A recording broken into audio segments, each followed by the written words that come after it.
quelque chose lors de ces réunions, que ce soit dans les finitions de produits, que ce soit dans la recherche, les problématiques de chaque produit fait par des designers différents dans des domaines différents, ont amené des réflexions tout à fait différentes. Et puis que ce soit dans les vernis sur bois, que ce soit dans les recherches de produits, de matériaux, etc. Ça nous a permis de progresser chacun à notre tour et chacun a amené son expérience, que ce soit, comme vous disiez, Philippe Jarnia, une entreprise de 10 personnes qui a amené son expérience au groupe par rapport à quelqu'un qui a 140 personnes comme souligné.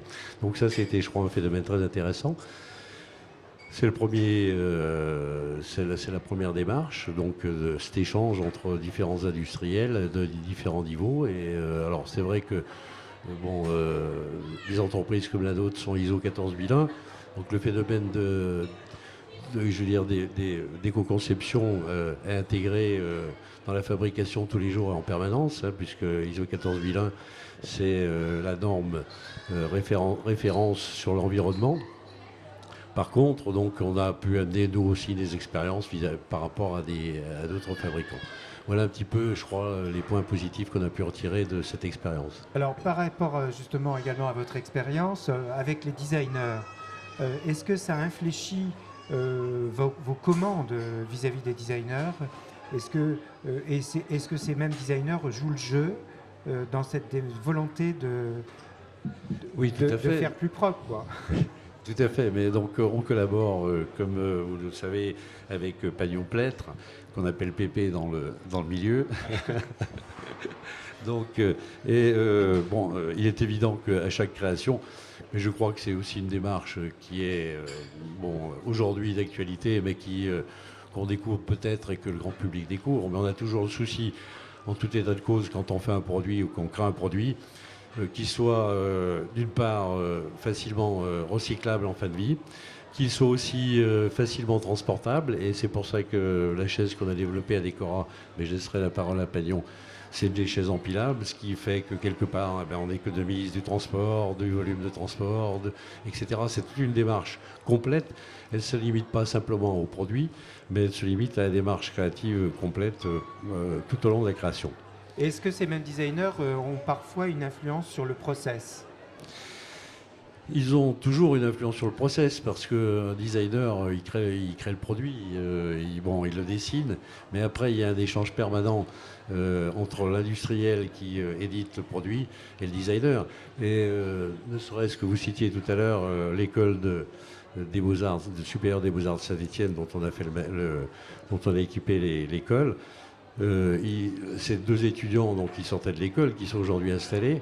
Et ces deux étudiants, donc, on a eu une collaboration avec notre bureau d'études importante, parce que sur un produit créé sur le papier, après il y a les moyens de production à mettre en place. Les moyens de production, bien, il faut les adapter au produit ou adapter le produit aux moyens de production. Donc il y a un échange permanent dans la démarche. Et puis ça va aussi à trouver des économies d'emballage, des économies donc de faire des produits empilage. Mais c'est vrai que par moment, il faut faire 3, 4, 5 protos, et en particulier les produits de l'école, on est passé par 5, 6 prototypes pour trouver la bonne formule sur un dessin et une création d'élèves. Aujourd'hui, je pense que c'est une belle réussite, c'est une belle image de la région, d'autant plus que aujourd'hui à Saint-Étienne on bénéficie de la Biennale internationale du design.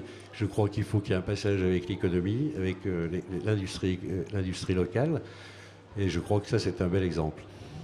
Alors c'est une très belle transition avec l'activité de Bertrand Barré. Donc vous présidez une agence que vous avez fondée, vous nous direz quand.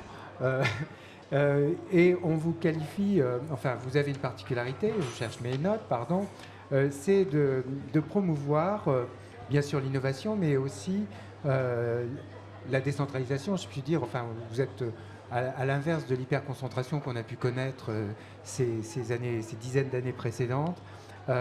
Je rappelle au passage que vous avez été chargé de la réalisation du pavillon Rhône-Alpes à l'exposition universelle de Shanghai. Donc, semble-t-il, votre agence fait référence dans la région, ce qui est bien de signaler, parce que Bien souvent, des agences de design sont à Paris, donc voilà, il y a des bonnes agences en région, et tant mieux.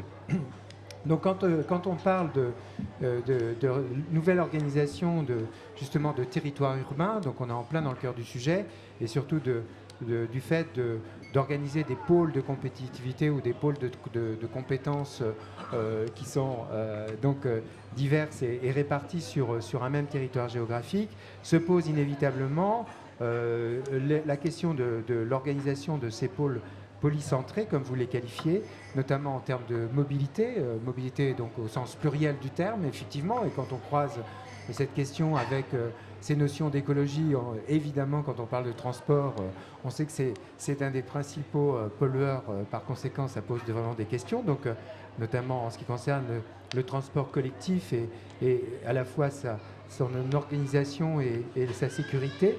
Ça renvoie également, comme vous le précisez, sur l'aménagement de liaisons numériques.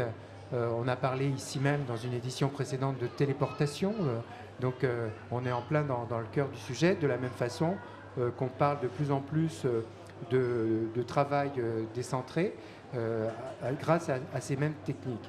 Et puis, évidemment, au cœur de tout cela, il y a la notion de préservation de l'environnement liée au flux et liée à la concentration urbaine ou à la déconcentration urbaine dans un sens ou dans un autre.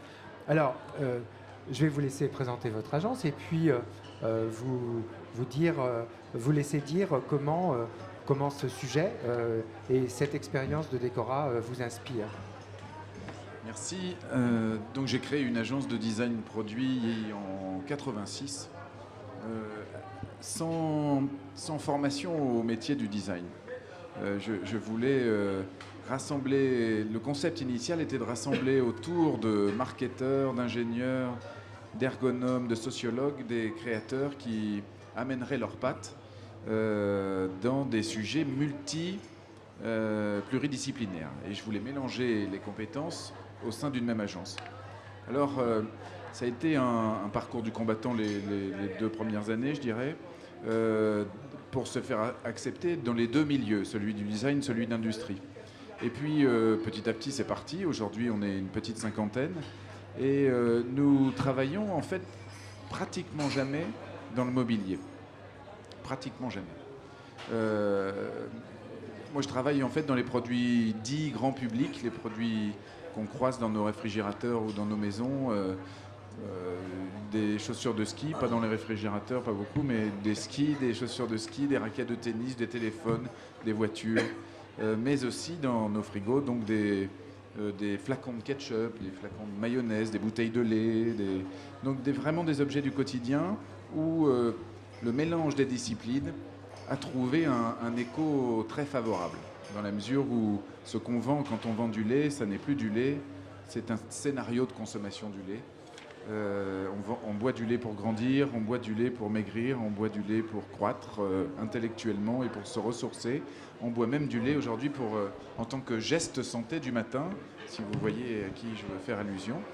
Donc mon métier, c'est de former des concepts et de rassembler des compétences autour de ces concepts. L'expérience Shanghai, qu'on a menée donc à l'occasion de l'exposition universelle, c'est typiquement ça, puisqu'on m'a demandé de réfléchir à un concept au sein d'un thème précis, qui est le thème de l'exposition, qui est meilleure ville, meilleure vie, Better City, Better Life. Donc une proposition de réflexion autour de la ville. Vous savez que depuis 1 an ou 2, 50% de la population mondiale vit en ville. Je peux même vous dire que 95% de la population mondiale en 2050 sera urbaine. Sera, pardon ? Urbaine. Ah ben voilà. Donc c'est un thème évidemment génial et qui fait peur, dans la mesure où quand vous arrivez à Shanghai, 20 millions d'habitants dans une seule ville, c'est une suite ininterrompue d'immeubles. À perte de vue, quand dans nos régions Rhône-Alpes, on arrive à distinguer très régulièrement le Mont Blanc d'un côté ou des horizons magnifiques de l'autre, chez eux, on voit des immeubles. Alors, notre travail a consisté à proposer une organisation de ville qui s'inspire de la région Rhône-Alpes. En fait, ça, c'est nous qui l'avons choisi. Comme toujours, nous sommes des gens assez provocants dans notre métier, donc le but du jeu a été de travailler sur une ville sans aucun urbaniste, ni aucun architecte. Au début, en tout cas, bien sûr, c'est une provocation. L'idée était de remettre en cause des acquis, et nous partons toujours du principe que le travail des experts amène à une expertise.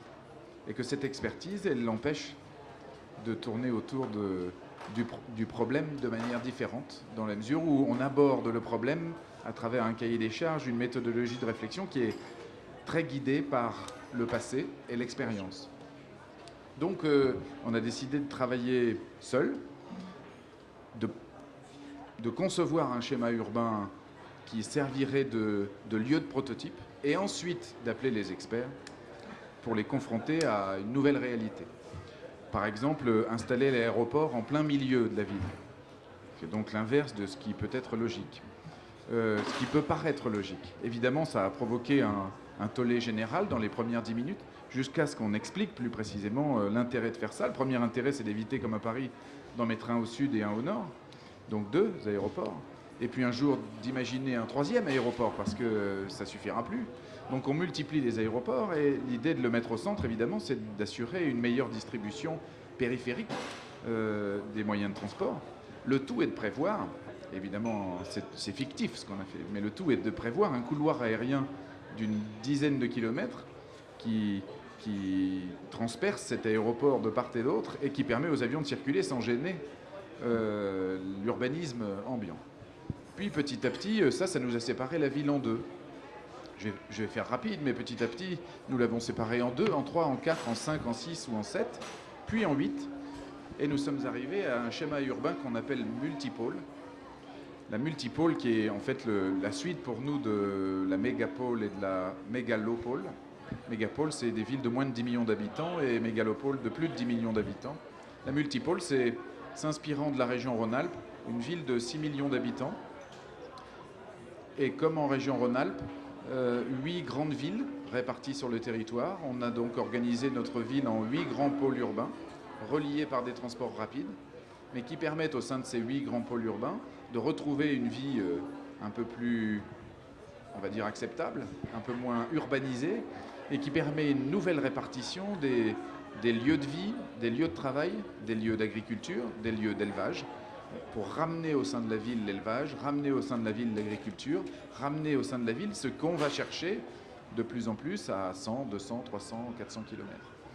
L'idée de l'aéroport a évidemment été le point d'ancrage de cette ville, en se disant que oui, nous devions développer une vie urbaine intramuros, mais il nous fallait évidemment des connexions avec d'autres villes. Quand vous prenez la situation de la région lyonnaise aujourd'hui, c'est un peu ça. Sauf que quand on habite Annecy ou Saint-Étienne, on est moins gâté pour aller sur Saint-Exupéry. Si on réorganise le territoire urbain autour de pôles multicompétences de ce type, on arrive à des solutions assez étonnantes. C'est une approche design qui est donc de saisir un territoire, on pourrait appeler ça un terrain de jeu, et de le redéfinir en fonction de nouvelles contraintes qui ne sont pas forcément historiques, mais qui sont plutôt pratiques. C'est-à-dire que la logique géographique a permis le développement d'une région d'une manière ou d'une autre. Géographique et topographique. Et topographique, bien sûr.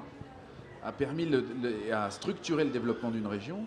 C'est aujourd'hui la logique humaine qui doit permettre le redéploiement de la région, dans la mesure où l'urbanisation a créé une topographie différente et elle va engendrer, on peut l'imaginer, hormis les guerres politiques, elle doit engendrer une restructuration de ces...